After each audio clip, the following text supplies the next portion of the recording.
Welcome, everyone, and happy Friday.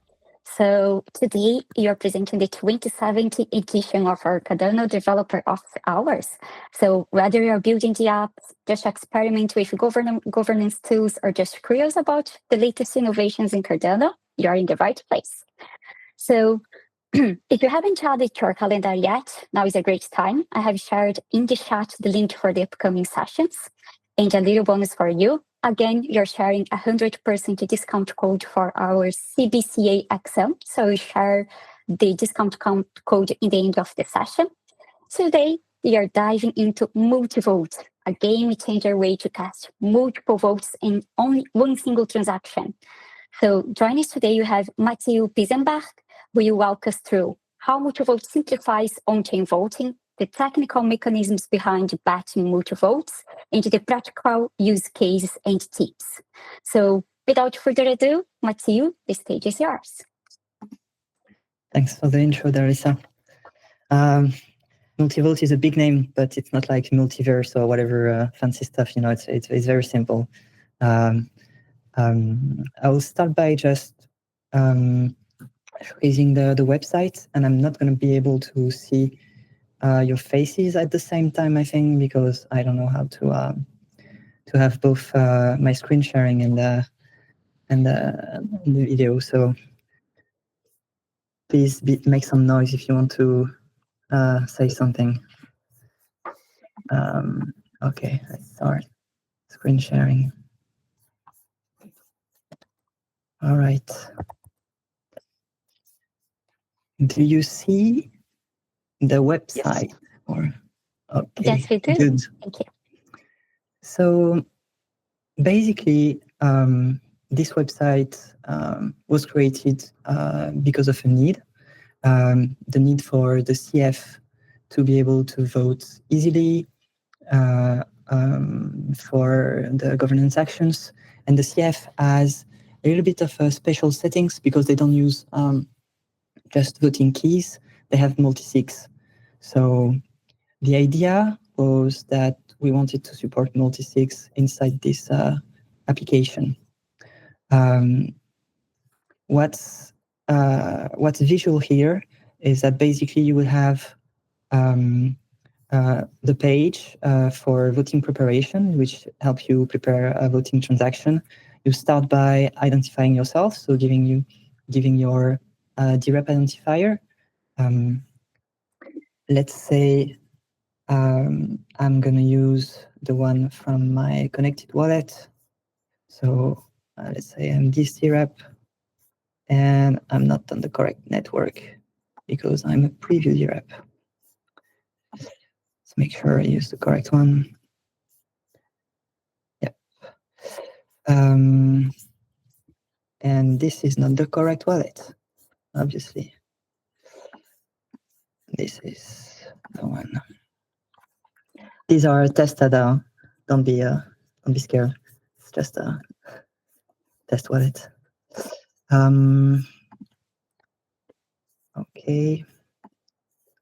Now again.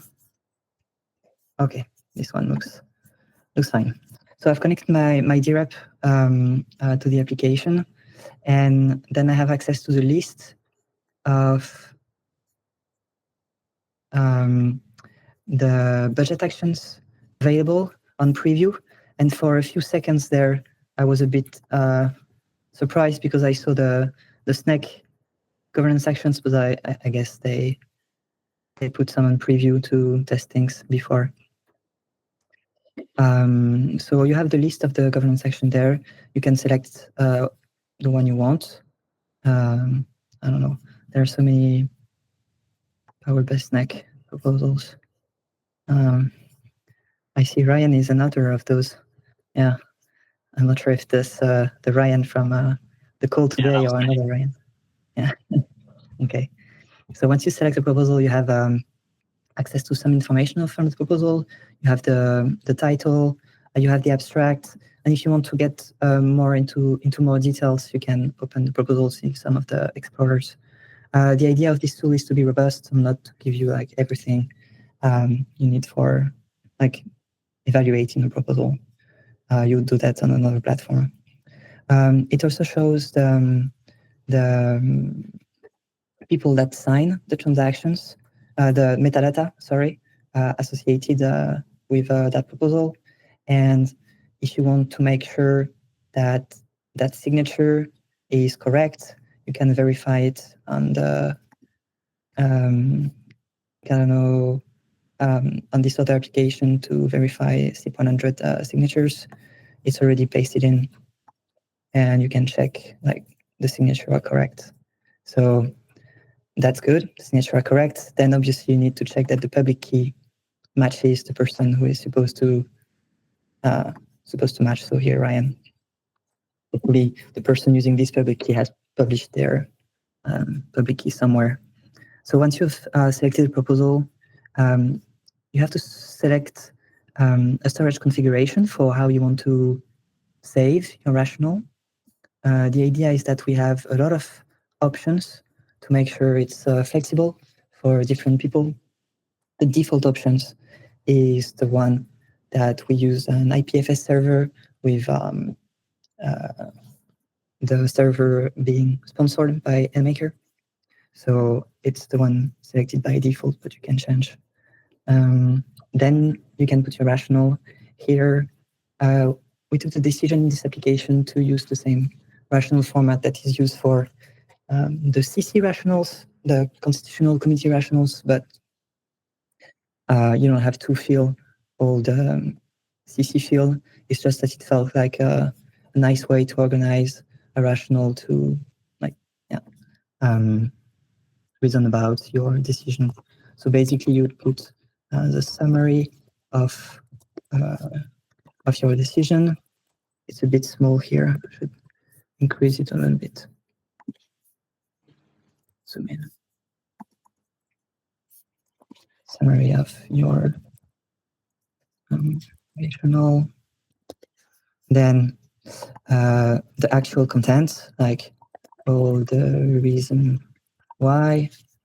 And we also have an ability to auto-generate a PDF of this rational and to embed a link inside the actual rational, so that when people see the rational inside different explorers, they have a link to a PDF. So, but that's only work for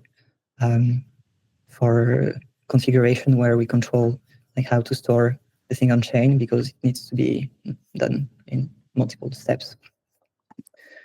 So once you have filled your rational, you can confirm your rational.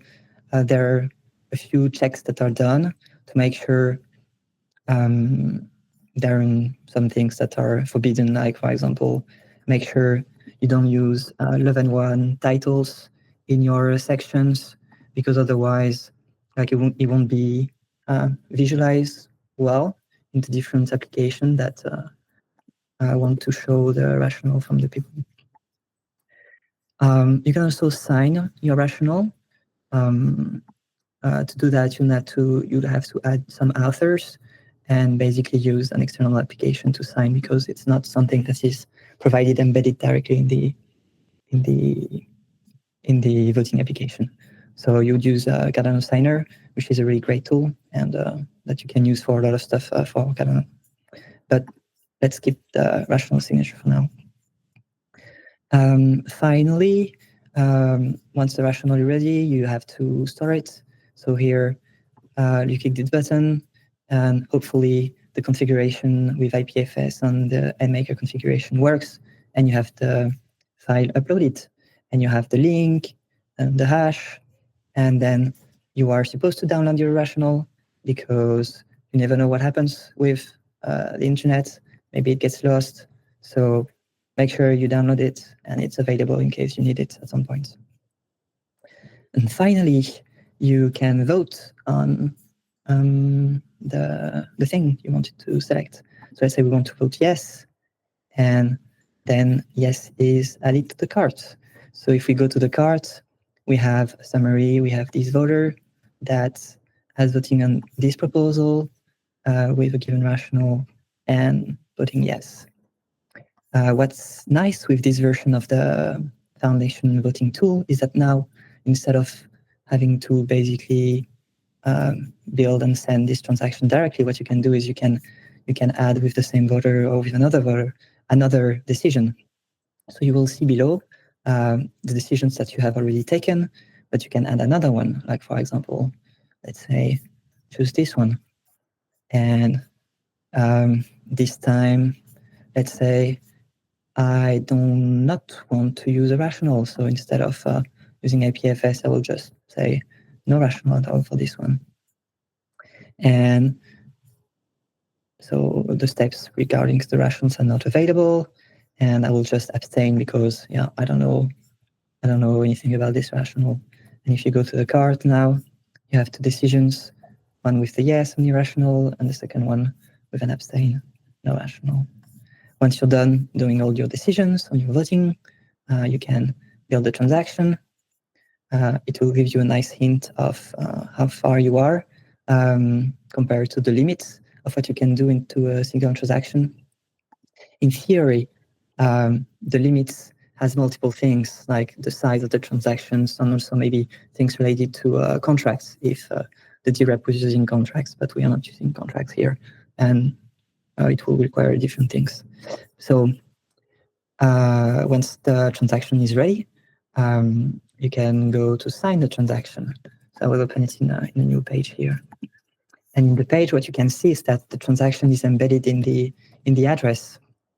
And so anyone with this address can see this transaction and can see what it contains, can see the transaction ID, the transaction hash, and if you want to inspect it with a manual tool, you can copy paste the content of the transaction, which is inside the URL, and paste it like in any local tool you want. But easier than that, you have a button here if you want to download the inside transaction locally into a format that is easily usable by the CLI tools for like the Cardano CLI and things like that. If you don't know that, if you don't need that and you just need to sign the transaction and submit it, you can just connect the wallets for which you have the keys for your DREP and for paying the transaction fees. Here it's going to be the same wallet. This one is the main payment key of the wallet, and this one is the DREP key of the same wallet. So once I'm going to ask the wallet to sign this transaction, it's going to find both of these credentials, and it's going to sign for both directly.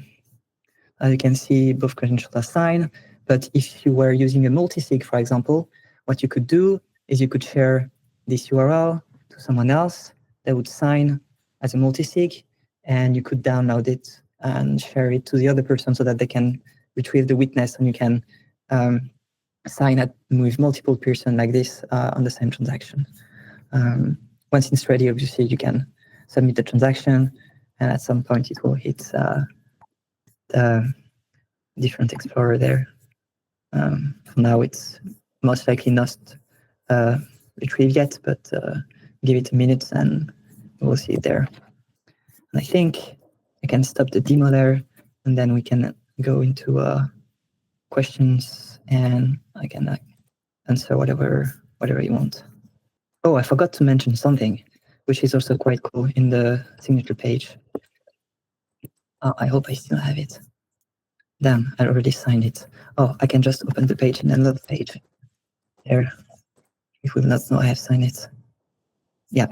So if you want to check this transaction with a tool which is completely independent from the Cardano Foundation, because it's a tool made by Ryan, which is in this call here, you can click on this link and it will open his tool with the transaction preloaded, and it will analyze the thing, detect the different votes, detect if there is metadata here. Like obviously there is one which is missing the metadata because we didn't have a rational, so yeah, it's not correct. But yeah, so that's an option. If you don't have the tools to validate your transaction locally, you can validate with an external tool like the one from Ryan here.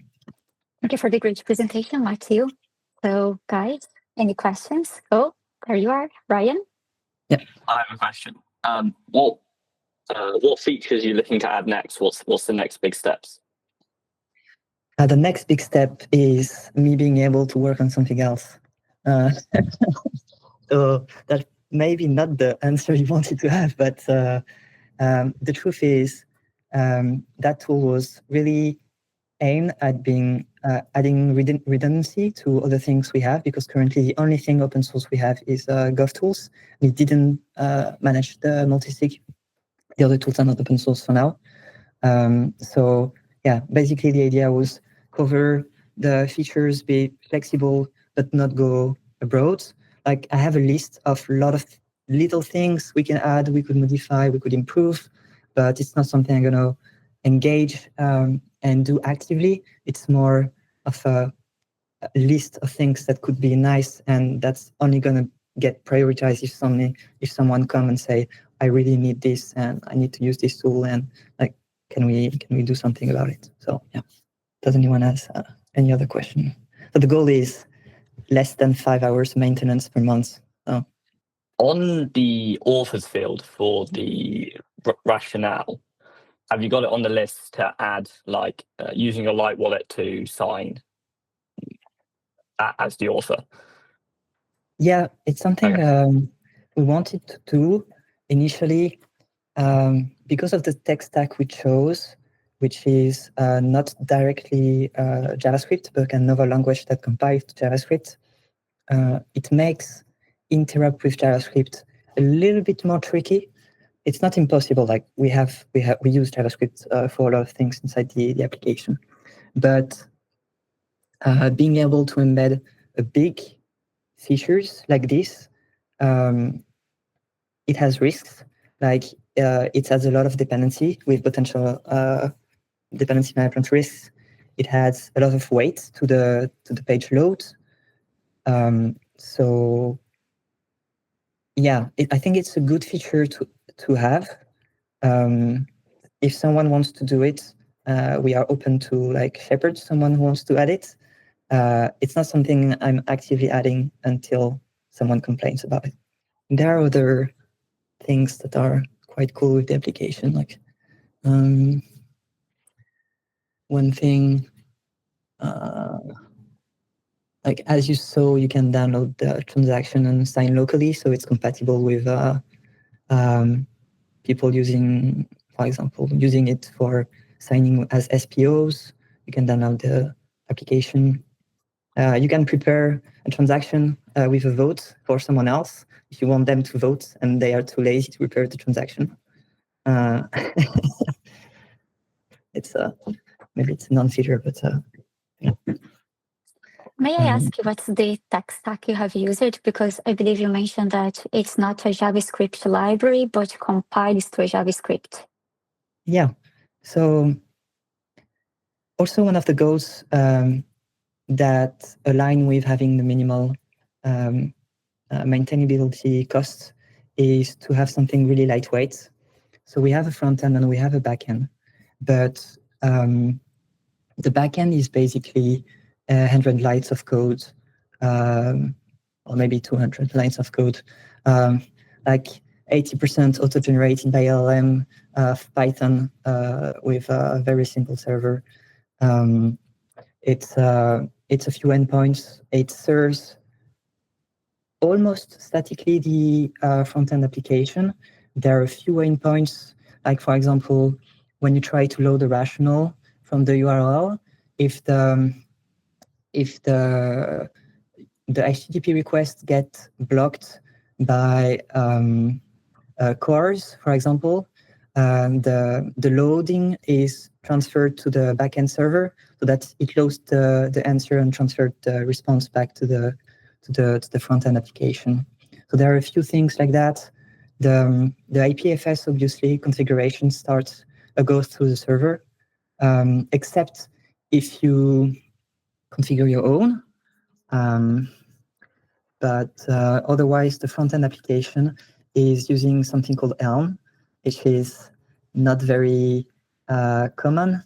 It's a friendly functional programming for programming language for front-end application. It compiles to JavaScript. It looks a little bit like Haskell, but with a lot less complexity. I can show it a little bit. Actually, I can show something else, which is cool, which is how people can self-host the application and learn it on their like start it on their own machine, so that they don't rely on our website to be up. So let's do it, and we can show the code also. So we'll go. I will share my screen. Voting tool here. I'll copy the URL of the voting tool application. Oh, I have the URL here with the clone. And you need to clone the project with recursive Git cloning, because it has some submodules. So Git, I have a command. So I clone the application. It's downloading the submodules also, as you can see. Then I go to the application, and there I will start the application locally with this command, which is very simple. What it does is, as long as you have Docker running on your machine, you can start a container that will run on a port 8000, and that uses the pre-built application on Google on GitHub container registry. We regularly put some of the builds there, so that there is regularly an up-to-date build on this thing. I already have downloaded this container, so the downloading was like instantaneous. But once the application starts, as you can see, like it started the Python server, which is a fast API server. It's running on localhost. And if I open localhost on my machine, I will see the same application that you have. And running it locally, it has some advantages. I can show you one of the advantages here. As you can see here, there is a once you are connected with the wallet, there is a small pre-selection here that can help you pick the DREP of your wallet easily. But what you can do, which is even more useful if you are using this application locally, is that there is some configuration file. So I will open the configuration file, which is inside the backend directory of the application, of the repository. And here you can add some pre-configured roles to the starting of the application. So for example, you can add a role for a DREP, you can add a role for a CC member with the CC rational, the CC identifier. You can have a vote as a SPO, etc. And if you add these pre-configuration to the server and you load them when you open the application, what will happen is that you will have access to these fast access users for voting, which is quite like nice if you are hosting your own version of the application. So that's one thing which is nice. And since we have downloaded the code, I can show you a little bit about what that looks like. I will open my favorite editor of currently, which is Z, which is really nice. And so as you can see, there is the README that was visible on the, let me zoom in a little bit. It was visible on the website. There are 3 main directories, one for the Python backend, which is just this simple fast API server with a few lines like it's not much. There is the container which contains the Docker container so that you can run it with Docker Compose or with the pre-build. You can build it yourself. And there is the front-end directory which contains, as I said, the Elm application.